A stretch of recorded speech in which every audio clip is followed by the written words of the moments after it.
Walk into almost any bakery outside Italy, and you're probably going to find cannoli filled with, well, cream cheese. But if you were to walk into a bustling pastry shop in Palermo, or really any small family bakery in Sicily, oh, that is almost unthinkable. Because the reality is, every single cannoli you've eaten outside of Sicily is likely a lie. Welcome to this explainer, where we are jumping right into the controversial truth behind one of the world's most famous Italian desserts. And this right here perfectly illustrates the fundamental difference we need to clear up right out of the gate. Outside Italy, it's all about the cream cheese. But in Sicily, authentic cannoli siciliani rely on one absolute star ingredient, and that is fresh sheep's milk ricotta. There is no cream cheese, there's no instant pudding, absolutely no shortcuts. Making an authentic cannolo is all about finding this incredibly delicate balance of crunch, creaminess, and freshness in every single bite. But before we step into the kitchen to recreate this masterpiece, let's look at Section 1, Centuries of Sicilian Tradition. We really need to understand the deep cultural roots that set up this strict ricotta-only rule in the first place. So, food historians trace the origins of this dessert all the way back to the Arab period in Sicily. It was this truly transformative era that introduced game-changing ingredients like sugar, citrus, almonds, and of course, ricotta to the island. Now, originally, cannoli were just a seasonal thing. They were a pre-Lent treat, whipped up specifically for carnival celebrations. But the idea spread like wildfire. They became so incredibly popular that by the modern era, Sicilian pastry shops just had to start making them year-round. It went from a seasonal festival treat to an absolute staple. So how do we actually honor that tradition today? Well, let's get into Section 2, the Authentic Recipe Masterclass. We're going to break down the exact components you need to make 12 perfectly authentic, crispy, and creamy cannoli right at home.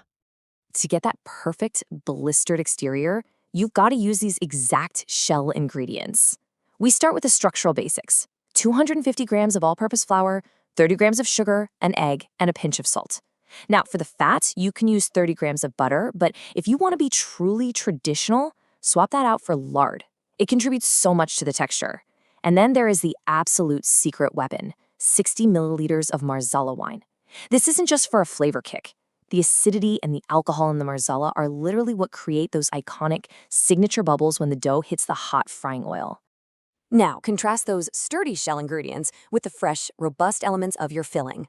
You'll want 500 grams of whole milk ricotta, or, like we mentioned, sheep's milk if you can get your hands on it. That is the gold standard. Mix that with 150 grams of powdered sugar, a teaspoon of vanilla extract, 80 grams of dark chocolate chips, and some fresh orange zest. Then you finish the whole shebang with these simple, elegant garnishes. We're talking crushed pistachios, candied orange peel, and just a dusting of powdered sugar. They add the absolute perfect finishing touch. Okay, let's talk steps. By following these 4 precise tactile steps, you are going to construct a beautifully thin dough that fries into that signature crisp shell. Step 1. Mix your shell ingredients until a dough forms, wrap it, and, this is crucial, let it rest for at least 1 hour. It relaxes the gluten so the shell gets flaky. Step 2 for the filling: drain your ricotta really well, mix it up, and chill it. Step 3, roll that rested dough out paper thin, cut it into circles, wrap those around your metal cannoli tubes, and seal the edge with just a dab of egg. And step 4, get your frying oil up to exactly 175 degrees Celsius or 350 degrees Fahrenheit and fry those shells until they're beautifully golden and blistered.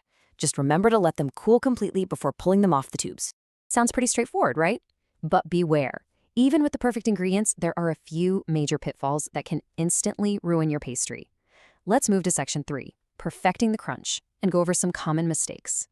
There are basically 4 cardinal sins of cannoli making. First, using cream cheese. We are busting this myth entirely today. It is a culinary crime because it just completely lacks that light, fresh flavor of authentic ricotta. Second, using wet ricotta. If you don't drain it thoroughly, you're going to end up with a runny, soggy mess.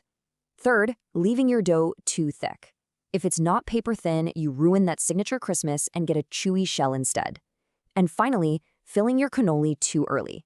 The shells will absolutely lose their crunch if they sit filled for too long.